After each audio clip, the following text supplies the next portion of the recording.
É impressionante nós pensarmos isso. A gente pensa a nossa moral rígida, né? Na nossa moral rígida, Josué não tinha conquistado Jericó, porque Raabe não teria ocultado os espias. Eles iam ficar, o rei ia ouvir, prender os espias e eles não iam mais voltar. Então, Deus usa aquilo que a gente, às vezes, não consegue entender muito bem. A outra conversa, essa já é um pouco mais difícil, seria o diálogo de iguais para iguais, de igual para igual. E eu escolhi aqui o diálogo dos discípulos, e eu quero ler alguns textos de Lucas.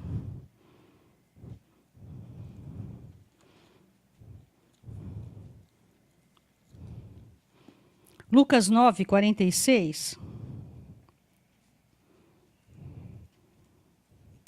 Começou uma discussão entre os discípulos acerca de qual deles seria o maior. Jesus, conhecendo os seus pensamentos, tomou uma criança e a colocou em pé ao seu lado. Então lhes disse: quem recebe essa criança em meu nome, está me recebendo, e quem me recebe, está recebendo aquele que me enviou. Pois aquele que entre vocês for o menor, esse será o maior. Queridos, como é difícil a gente tentar conversar de igual para igual.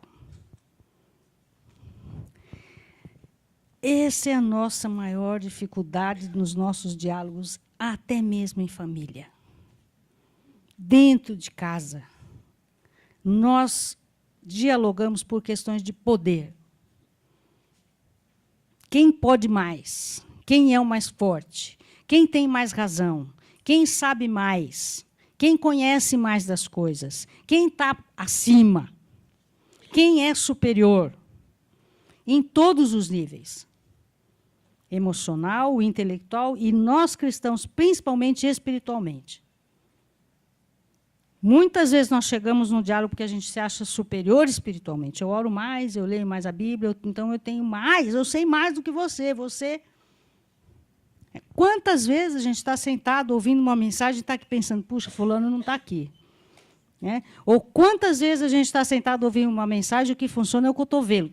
É para você. Ó, ouve. É a mensagem do cotovelo, não é para mim, é para ele. Nós não conseguimos nos colocar em igualdade. Nós temos essa tendência, grande tendência. Os discípulos estavam lá com Jesus todo dia, sabiam quem era Jesus, estavam andando com ele, mas quem que vai ser o maior? Não só eles, teve a mãe de dois deles também, né? Que foi lá falar com Jesus. Né? E aí? Os meus filhos podem sentar aí, um do teu direito, outro da tua esquerda? É bonito, você é uma pessoa, que legal, sentar lá, do lado de Jesus. Ficou bacana. Queridos, eu falo isso com dor no coração. Será que as nossas igrejas não estão enveredando por um caminho de poder, de glória, de luzes? Será? Será que nós não estamos fazendo isso no nosso ministério, nas nossas questões em família, nas nossas questões na igreja, no nosso discipulado, nos colocando numa posição de superioridade? Pensando, eu sou maior. Espera aí, eu sou maior, espera aí. Eu sei mais, você... Talvez a gente saiba mais, talvez. Mas não é essa a posição. Os discípulos eram diferentes. Jesus conhecia todos eles, o coração de todos eles. Jesus sabia, ele poderia facilmente dizer, olha, você é maiorzinho, você está um pouco melhor que ele, você, mais ou menos, você está lá por último, você vai ficar aqui no terceiro lugar. Ele conhecia o coração, ele tinha poder de fazer isso. Mas o que ele faz? Ele traz uma criança que, para o judeu, não significava muita coisa. Hoje nós valorizamos um pouco mais as crianças. Naquela época, uma criança não sabe nada. E fala, olha, quem quer sentar do meu lado? Por favor, é esse aqui. Fique como essa criança. Inocente, simples, não sabe quem é o maior, quem é o melhor, se tem mais poder, se tem menos poder, se está brilhando mais, se está brilhando menos, se tem luz, se não tem. Simplicidade, igualdade. Esse é o melhor caminho para um bom diálogo. Mesmo que você tenha uma posição, não estou falando de posição de autoridade, existem posições, pai, mãe, filho. Na igreja, você tem seu líder, você tem seu discipulador, você é discipulador de alguém, não é disso que eu estou falando. Eu estou falando de ser igual, ser gente. Né? Saber que eu tenho dificuldades tanto quanto o outro.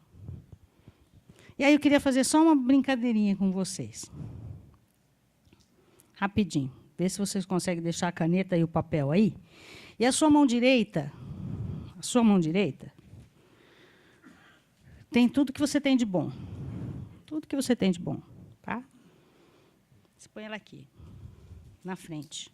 A mão direita. Todas as suas qualidades, o que você sabe. Tá? E a tua esquerda, tem os defeitos, né? As coisas que você sabe que não são tão boas, tal. Está aqui. Põe aqui atrás. A primeira fila não dá para ver, mas a segunda fila, o que você está vendo se olhar a tua mão e a mão do outro? O que você está vendo?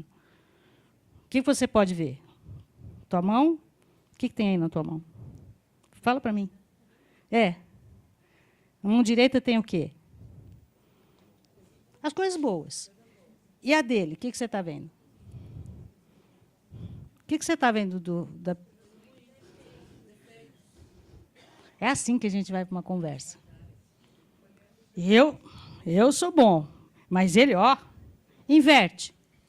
Põe a esquerda aqui e a direita lá. E agora? De quem?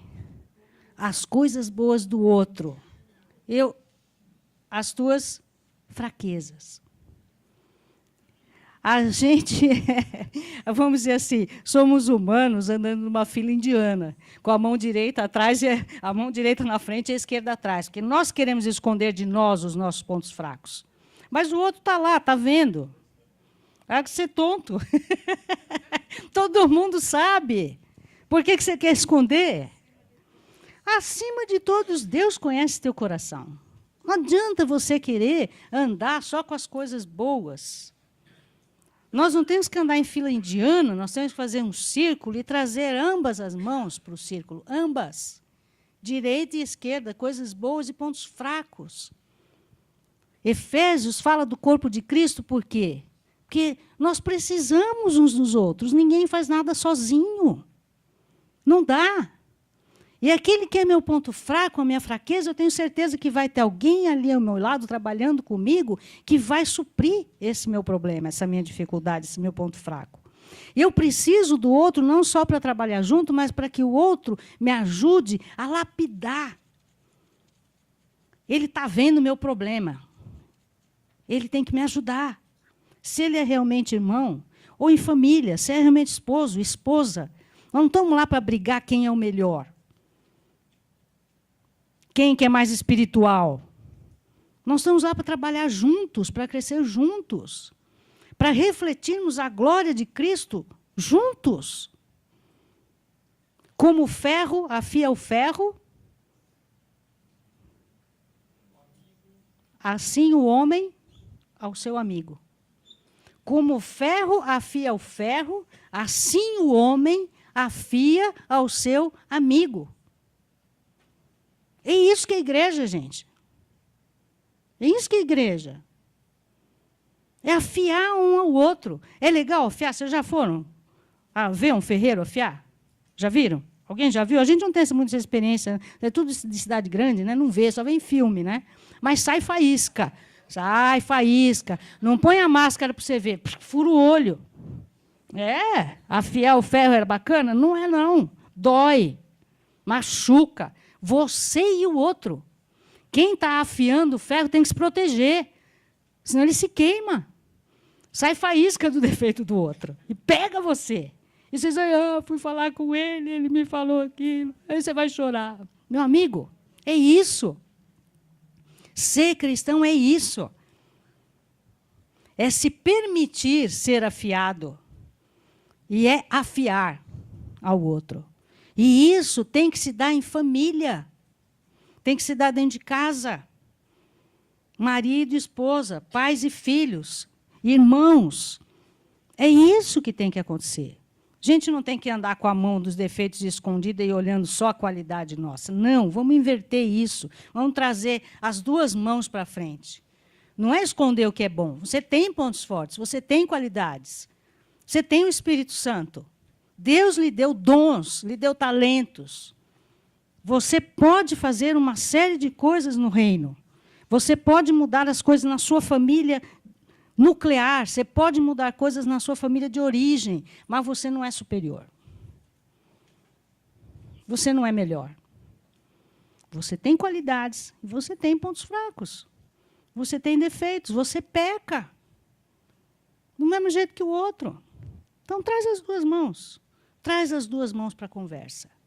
Meu querido, isso vai fazer uma diferença. Vai fazer uma diferença que você não imagina. Quando você é capaz de mostrar a sua fragilidade. E Filipenses diz, cada um considere o outro superior a si mesmo. Ou seja, a mão direita dele é maior que a minha mão direita. E a mão esquerda dele é menor que a minha mão esquerda. É isso que eu tenho que pensar. Só Deus conhece o coração. Nós vemos comportamentos, atitudes. Vemos o externo e mostramos comportamentos e atitudes. E, às vezes, a gente, repito, às vezes a gente não sabe que está todo mundo vendo. Está todo mundo vendo, mas cedo ou mais tarde todo mundo vai ver e vai saber tudo, senão aqui na eternidade. Normalmente aqui mesmo. Não precisa esperar a eternidade. Aqui mesmo, a gente já sabe. Estamos vendo. Então, para quê? Para que tentar fazer de conta? Bobagem. Vamos largar a mão disso, né? Vamos ser iguais, vamos trabalhar juntos. Nós não precisamos, não. E o terceiro diálogo que eu quero trazer aqui com vocês, esse é um diálogo maravilhoso. Esse diálogo é fantástico. Esse é do mais forte para com o mais fraco. Deus falando com Jó. Depois que vários amigos tentaram falar com Jó, depois que Jó já tinha perdido tudo, depois que já estava uma tragédia total, Deus, Jó, capítulo 38, versículo 3.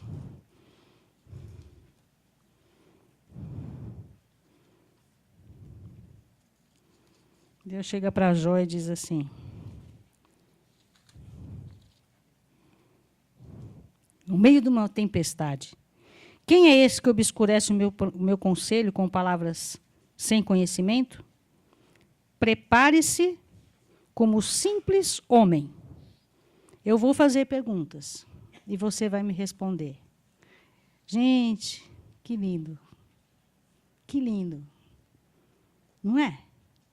Como simples homem, senta aqui diante de mim, como simples homem, eu te creio, eu sei, eu te conheço. Você não é Deus, você não é superior, eu sou, mas eu estou aqui sentando com você. Igual para igual, vamos conversar. Que gostoso. Que momento sublime, maravilhoso, fantástico. Deus podia mandar um raio e falar, Jó e amigos, calem a boca. Chega! Cansei de voz falatório, tolo. Né? Não, senta como simples homem, vem cá. Vem, meu filho, vamos sentar. Se algum dia você for superior ao outro, acho meio difícil, mas vamos pensar que seja, é assim que tem que conversar. Vem cá, senta aqui. Vamos lá, tem uma conversa aqui. E o propósito de Deus nessa conversa é se dar a conhecer a Jó. E Deus, a partir do capítulo 38 de Jó, começa a descrever não só quem ele é, mas o que ele fez e o que ele faz. E ele pode fazer isso. Ele pode. A gente tenta. A gente escreve um artigo e faz um parágrafozinho lá, né? Fulano de tal é isso, é aquilo, fez outro, estudou isso, não é? A gente tenta. Deus pode. Ele pode fazer o currículo dele em 3 capítulos, e cada vez que eu leio, eu choro. Né? Da mesma forma que cada vez que eu leio a descrição de Jesus no trono, né? Com os olhos como chamas de fogo, e quando eu leio a descrição do Salmo, que Deus tem o céu como manto. Né? Você pensou? Que lindo, Deus faz assim, ó, é o manto dele, é o céu, coberto de estrela. Pô, fantástico, coisa linda. E vai lá, senta do lado, Jó, vem cá, senta aí. Quero que você me ouça algumas coisas que eu preciso te dizer. E Deus vai discorrendo. Jó tem que sentar lá e ficar ouvindo como simples homem, e ele chega à conclusão, realmente, tudo que eu falei é uma grande bobagem. Que eu não sou Deus. Eu não sei de nada. Onde que eu estava, né? Quando todo esse mundo foi formado. Jó, você não é Deus. Meu amigo, você não é Deus. Minha amiga, você não é Deus. Você não está numa posição de falar para o outro, ó, senta aqui que eu vou. E o que acontece no final? Agora te conheço. Agora meus olhos te veem. E aí, Jó vai para o seu lugar. Veja como é bonito isso. Jó fala, agora eu sei quem você é. O propósito de Deus não era fazer nada além de se dar a conhecer, de se mostrar. E é isso que a gente precisa fazer, se dar a conhecer, se mostrar. Como não somos deuses, nós vamos mostrar tudo. Forças e fraquezas. Olha, eu estou conversando com você, por isso, estou vendo isso. Olha, eu já passei por isso, fulano me ajudou. Eu tinha esse problema, eu tinha esse vício, eu tinha essa dificuldade, e alguém me ajudou, e eu estou aqui para a gente conversar. E se dar a conhecer, abrir o coração, se mostrar, esse diálogo é fantástico. E Jó passa a conhecer melhor a Deus. Então, nós não podemos ir para um diálogo para mostrar nossa parte bonita e esmagar o outro. Não é por aí. É se dar a conhecer. Né? Jó vê face a face. Eu fui rapidinho, mas vocês estão anotando. Só está escrito que Jó vê a Deus face a face. E eu queria colocar um último diálogo, tá bom, dá tempo, como princípios básicos de uma boa comunicação, de um bom diálogo. E escolhi também, vocês vão falar, uma mulher escolheu lá uma prostituta e uma adúltera. Pois é. Para mostrar que da fraqueza dá para sair força, coisa boa, não é? João 8. João 8, 1 a 11. Vou ler rapidinho essa história. Jesus, porém, foi para o Monte das Oliveiras. Ao amanhecer, ele apareceu novamente no templo, onde todo o povo se reuniu, e ele assentou para ensinar. Os mestres da lei e os fariseus trouxeram uma mulher, surpreendida em adultério. Fizeram-na ficar em pé diante de todos e disseram a Jesus, Mestre, essa mulher foi surpreendida em ato de adultério. Na lei, Moisés nos ordenou apedrejar tais mulheres. E o Senhor o que diz? Eles estavam usando esta pergunta como armadilha, a fim de terem uma base para acusá-lo. Mas Jesus inclinou-se e começou a escrever no chão com o dedo. Visto que continuavam a interrogá-lo, ele se levantou e lhes disse, se algum de vocês estiver sem pecado, seja o primeiro a tirar a pedra. Inclinou-se novamente e continuou escrevendo. Os que ouviram foram saindo, um de cada vez, começando pelos mais velhos, e Jesus ficou só com a mulher, em pé, diante dele. Então Jesus pôs-se em pé e perguntou, mulher, onde estão? Ninguém te condenou? Ninguém, Senhor, disse ela. Declarou Jesus, eu também não a condeno. Vá e abandone sua vida de pecado. Aí também nós temos 3 personagens, seria um triálogo, né? Jesus, a mulher e os acusadores. Os acusadores têm uma intenção,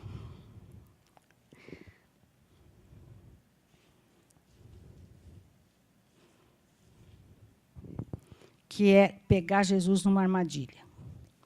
Meu querido, nunca vá para um diálogo desse jeito, tá? Nunca vá tentar conversar com alguém, eu vou pegar. Eu vou pegar. Eu sei de algumas coisas que eu vou fazer essa pergunta assim, ó, vou pegar esse cara.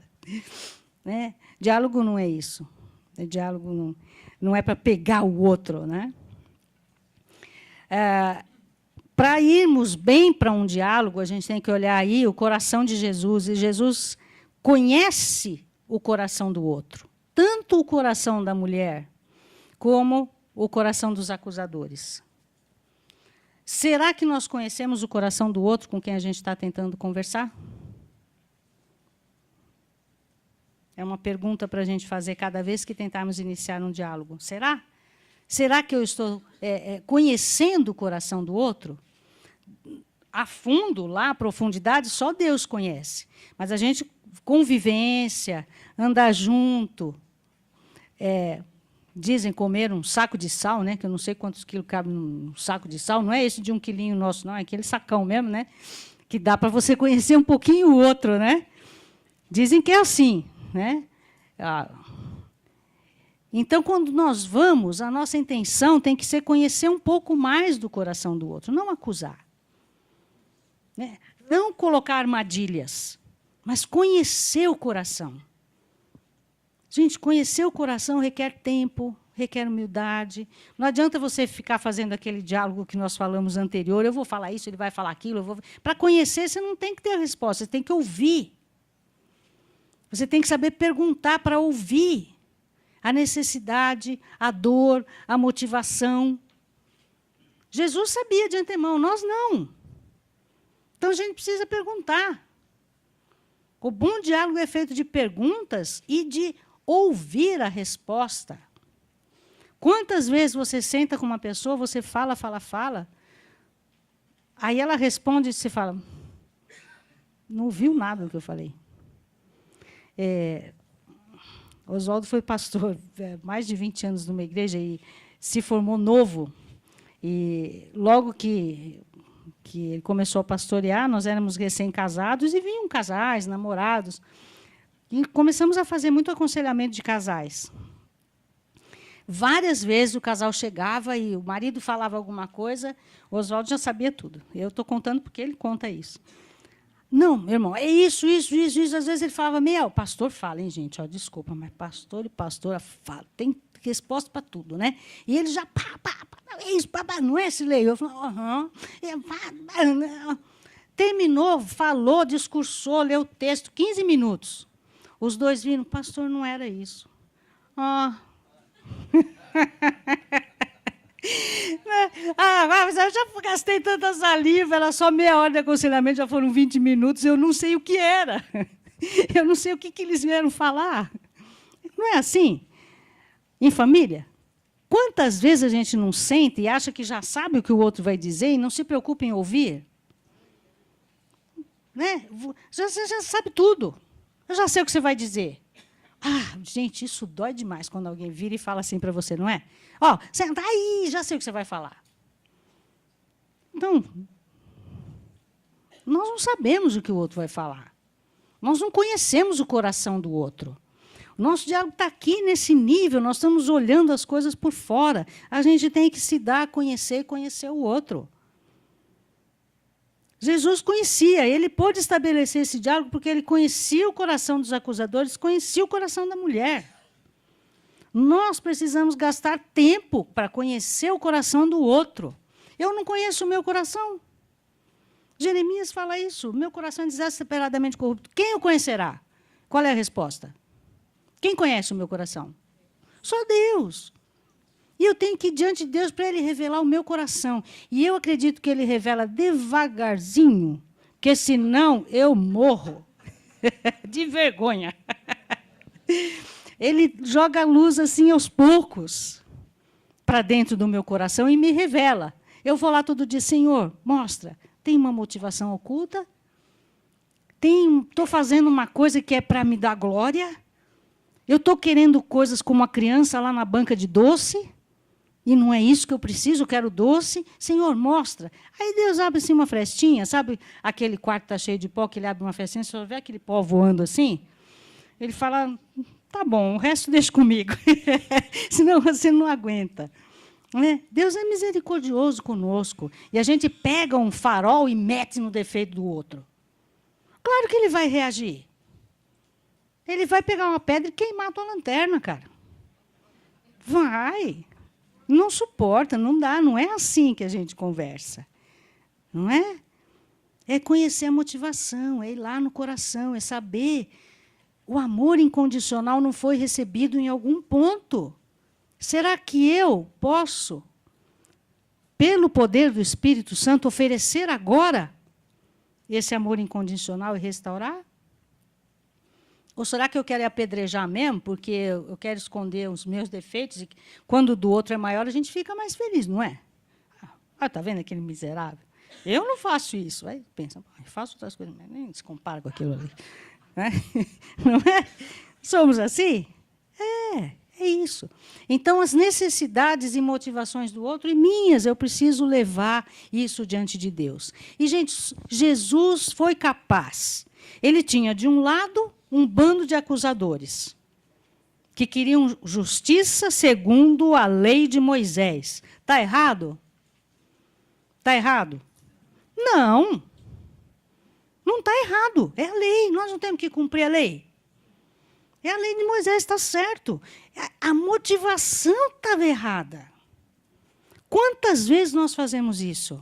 Nós estamos colocando a lei em cima da mesa. Está certo? Tá. É para ser assim? É. Mas qual que é a motivação do teu coração? Jesus sabia disso. Eles não estavam com o pedido errado. O pedido estava certo. Mas ele também conhecia o quê? O coração da mulher. E ele foi capaz de exercer justiça e misericórdia ao mesmo tempo. A gente fica com um pé de cada lado. Ou vou ser justo, ou eu vou ser misericordioso. E aqui vai um alerta. Normalmente, num casal, um é mais justo e o outro é mais misericordioso. E aí a gente briga por causa dos outros. Né? Ah, viu o que fulano fez? Não, mas pensa bem. Ah, ele fez... Não. Um é mais justo, outro é mais misericordioso. Né? Porque temos que alcançar esse equilíbrio dentro de nós. Conseguir exercer da melhor forma possível, pelo poder do Espírito Santo, justiça e misericórdia. E Jesus encontrou uma saída maravilhosa. O que você tem aí na frente, tua mão direita ou esquerda? Estava todo mundo com a mão direita, né? Ainda com pedra. Olha a tua mão esquerda aí. Como é que é? Tem alguma coisa? Então, meu filho, se não tem nada, está vazia, está limpa, então pode tirar. Gente, não ficou ninguém. Não fica ninguém. Ninguém está com a mão esquerda vazia. Acho que nós vamos precisar da eternidade para esvaziar, né? Vai ficar tempo, vai faltar tempo. Né? Para a gente realmente poder crescer e deixar todos os nossos defeitos, as nossas dificuldades diante do trono do Senhor e nos tornarmos como Cristo. O caminho começou agora. Esse é o nosso caminho, ser como Cristo. Vai caminhar ao lado dele, buscar ser como ele é, justo e misericordioso ao mesmo tempo. Criativo. Eu acredito que essa foi a primeira mulher que foi pega em adultério, que não foi apedrejada. Acredito, na história dos judeus.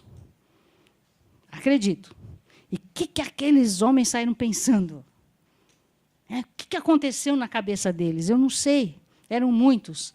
Talvez muitos daqueles falaram, não é esse cara que eu quero seguir. Cansei da lei. Eu preciso de misericórdia. Cansei da lei. E Jesus foi capaz de fazer isso, né? Ser justo e misericordioso. Conhecer o outro, reconhecer as trevas internas, já falamos sobre isso, e também conhecer a real motivação do diálogo. E aí, pedras na mão? Não. Montanhas de pedra no chão. Amém. Larga lá a pedra. Deixa lá. Faz um altar com a pedra da acusação. Queima ali. E exerce tua justiça. Isso parece que vai funcionar na igreja, mas tem que funcionar em casa, tem que começar em casa. Né? Com a sabedoria de Jesus no nosso coração. Né? A real motivação do diálogo tem que levar ao perdão e recomeço. Aquela mulher saiu de lá diferente. Aqueles homens acusadores saíram de lá diferentes. Talvez alguns deles cumpriam aquele ritual, porque era um ritual, precisa, mas com dor no coração. Talvez ela fosse a esposa de um deles, não sei. Todos que estavam lá. que teria que matar a própria mulher? Talvez um deles já tivesse andado com a mulher do outro. E ali ele estaria fazendo um sacrifício da mulher que ele amou, que não devia ter amado, com quem ele teve uma relação que ele não deveria ter tido. E ele tinha que estar lá acusando. Não é? Perdão e recomeço para todos que estiveram ali naquela situação. Matar não é a saída para a justiça.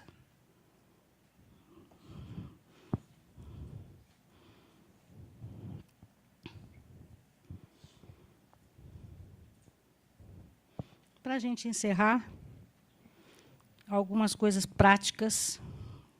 Ruídos ou boa sintonia? Monólogo ou diálogo? Quantas vezes o nosso diálogo é monólogo? Então, duas pessoas sentadas uma em frente da outra, falando sozinha. As duas falando sozinhas. Se gravar, parece conversa de doido.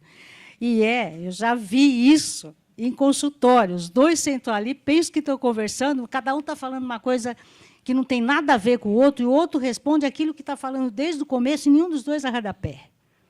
E fica naquilo, e a gente lá, esperando. Às vezes eu falo, dá licença, posso tomar um café? Porque vocês fazem todo dia em casa, vêm fazer aqui na minha frente, ou a gente pode começar a conversar. Aí dá um choque, né? E às vezes eu saio mesmo, viu? Vou tomar o café, volto com o meu café, falo, agora a gente pode começar a conversar, vocês vão continuar no monólogo. Eu já entendi o que está acontecendo, né? O que provoca ruído numa conversa? O que provoca ruído e não sintonia num diálogo? É você já vir sabendo, nós já falamos isso, estamos só reforçando, é tirar coisa do baú. O assunto que você vai tratar é aquele assunto do dia.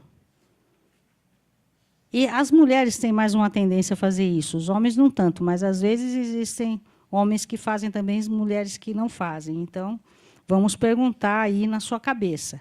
Quando você vai tratar de um assunto específico e você começa a ficar irritado, você começa a ficar nervoso, você abre o baú e começa a tirar os assuntos de 1 mês atrás, 3 meses atrás, 4 anos atrás, 10 anos atrás, da lua de mel, da primeira vez, e vai. O cara dá... O que nós estamos conversando? Nem sabe mais. Porque vai tirando. Só pedra, só pedra. Pá. E aquele dia, eu não lembro que eu fiz isso. Fez, sim. Você é esquecido, eu lembro muito bem. Mas o que nós estamos falando? É de ontem? Não, é tudo isso. E por que a gente traz tudo isso? Porque não perdoou. Porque a gente não permite que o outro mude. Nós não permitimos a mudança. A gente segura o outro naquele lugar que, na nossa cabeça, ele tem que estar, e a gente vai lá e fica tirando coisa do baú, e fica tirando coisa do baú. Gente, não dá. Alinhavar um assunto ao outro. Sabe aquela pessoa que vem conversar com você e fala, e daí emenda no outro, e vai no outro, e vai no outro, e vai no outro. Você vai embora tonto. O que a gente conversou? Aí você vai contar. Você conversou com ele? Não sei. O quê? Não sei. Alguma coisa. Mas o que você falou para ele? Será que eu falei? Acho que. Eu nem lembro. Você sai tonto. Vai emendando, vai falando. Calma, gente. Vamos devagar. Não fala sem parar. Fala e ouve. Ouça. Não ouvir provoca ruído, má sintonia. Sabe a estação que você pega no rádio, você fica tentando achar música, você não ouve nada? E é isso. Não ouvir é isso. Se você não ouve o outro, você não está tendo diálogo. Você está despejando no outro suas coisas, suas ideias. Você está, né? A pior coisa que tem é a gente ser esse baú de coisas, sabe? Não dá. Não dá. O que leva a uma boa sintonia? Escolher a melhor estação. O que eu chamo de escolher a melhor estação é escolher a melhor hora. Né? Nós estamos aqui no encontro, o pessoal da CEPAL trabalhou feito doido, todo mundo meio fora. Tem coisa que dá errado, tem coisa que dá certo. Vocês sabem que tem coisa que dá errado. Tem coisa que não funciona, tem coisa que funciona, tem que organizar tudo. É hora de eu chegar no meu marido e falar, querido, vem cá, lembra 3 semanas atrás? Meu, ele não vai me ouvir. Não está com cabeça para isso. Ou tentar, Josué, sabe o que é? Tem uma coisinha.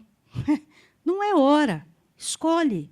Outra coisa, além de escolher a melhor hora, escolha melhor o assunto. Tem coisas que a gente gasta tanto tempo falando e discutindo e tentando impor que não vai fazer a menor diferença para ninguém. A gente só quer impor aquilo que eu sei. Mas não vai fazer diferença. Não vai mudar a vida do outro, não vai mudar a minha vida, as coisas não vão melhorar. Escolhe, escolhe. Já falamos várias vezes, mas continuamos aqui repetindo. Considere o outro superior. Como é difícil. Reconheça que você não recebeu o amor incondicional e que o outro também não recebeu o amor incondicional. Então, existem fissuras, rachaduras na nossa estrutura de personalidade que eu preciso considerar que eu tenho e que o outro tem. E que algumas coisas nós não vamos resolver. A gente não está aqui nesse mundo em parceria com o marido, com a esposa e com o filho, simplesmente para ser feliz. A nossa família deve nos levar a ser parecido com Cristo.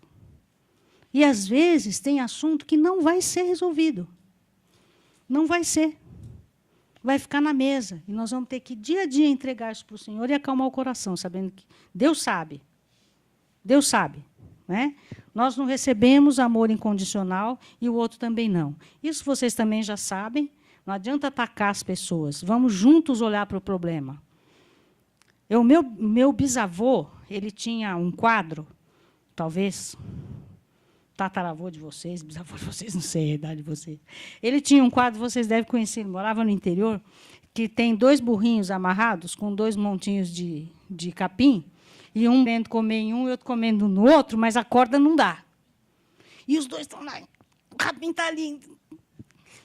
E eles não, burrinho, né? Como nós, não vão os 2 comer aqui, que a corda dá, e os 2 comem lá, que a corda dá. Nós fazemos isso. Por quê? Porque a gente não quer abrir mão. Primeiro eu quero comer esse aqui. É o mesmo capim, vai lá junto com o outro, come o capim, depois vem para cá. Não é? A gente, não, se você ficar... E nenhum dos 2 come, estão se enforcando, a corda está enforcando os 2. Nenhum dos 2 cede.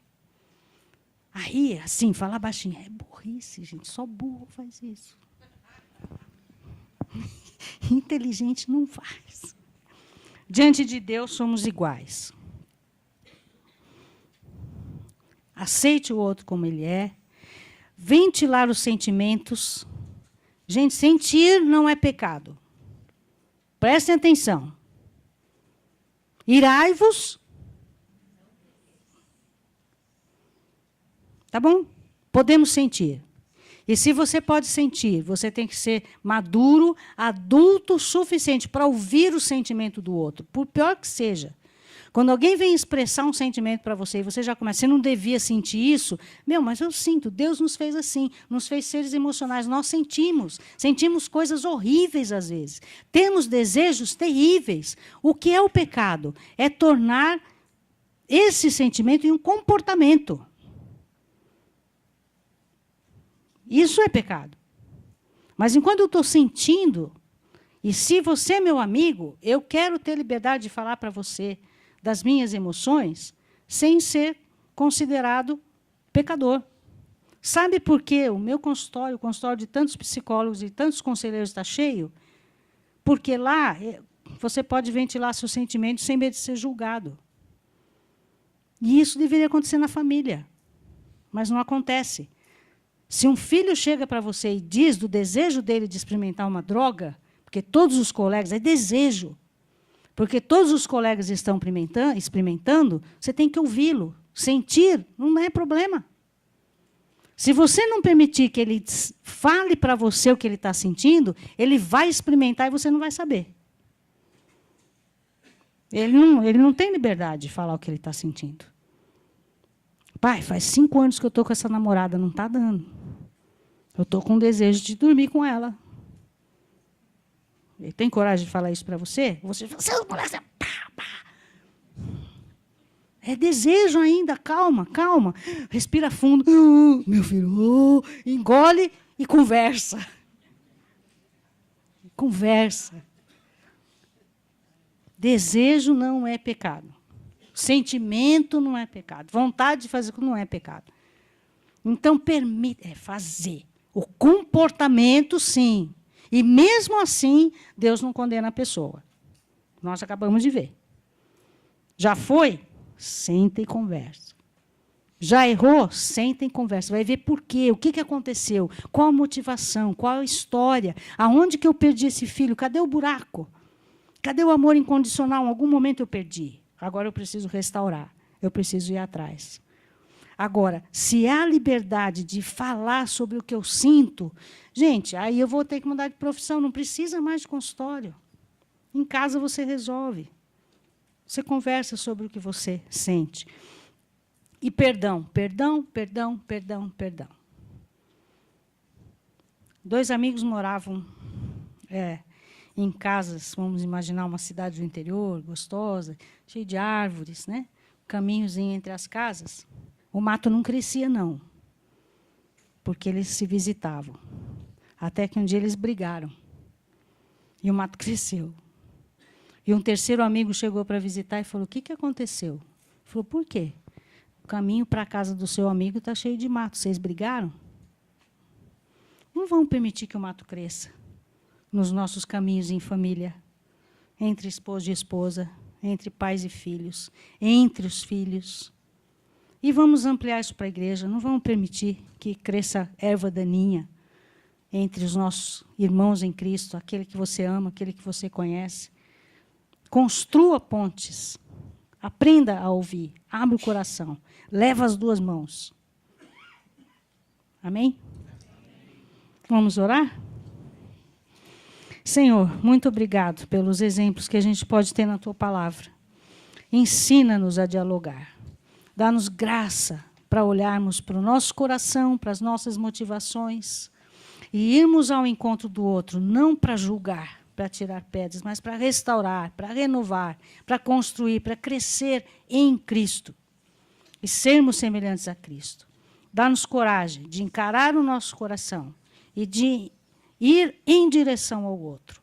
Em nome de Jesus. Amém. Um bom dia para vocês. Cafezinho e mais seminário.